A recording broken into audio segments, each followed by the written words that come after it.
37-годишниот Стефан Ивановиќ, кој боледува од церебрална парализа, стравува дека ќе остане без кров над глава. Тој пред неколку години бил принуден да го продаде својот стан по ниска цена за да замине на лекување во Киев, бидејќи неговата здравствена состојба нагло се влошила. Иако по терапијата здравјето му се подобрило, сега нема кров над глава и бара помош.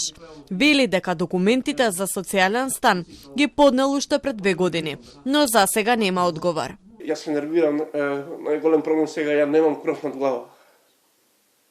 Барам од владата, од државата, да се убрзат работите, Стефан живее под кирија, но објектот наскоро ќе биде урнат поради изградба на зграда. Тој стравува дека тешко ќе најде друг стан, каде цената на киријата ќе биде прифатлива, бидејќи живее од социјална помош. Од Министерството за труд и социјална политика потврдија дека таа помош изнесува околу 15.000 денари месечно. Јас се борев с инвеститорот, го молев дали може пријателе, пошто ова се чека за социјален стан.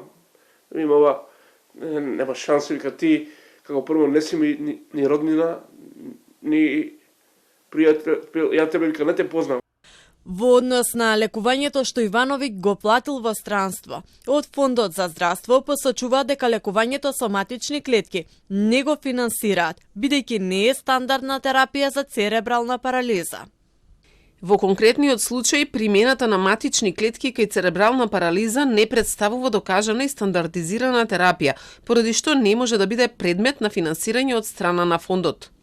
Дополнително Стефан треба да оди на нови лекувања во Киев, зашто со донации собрал 10.000 евра, но му недостигаат уште 8. Тој од една страна бара помош од сите кои може да донираат преку фондацијата Павел Андреев, а од друга страна апелира до институциите да добие социјален стан. Добро, малце, не знам англиски јазик, ама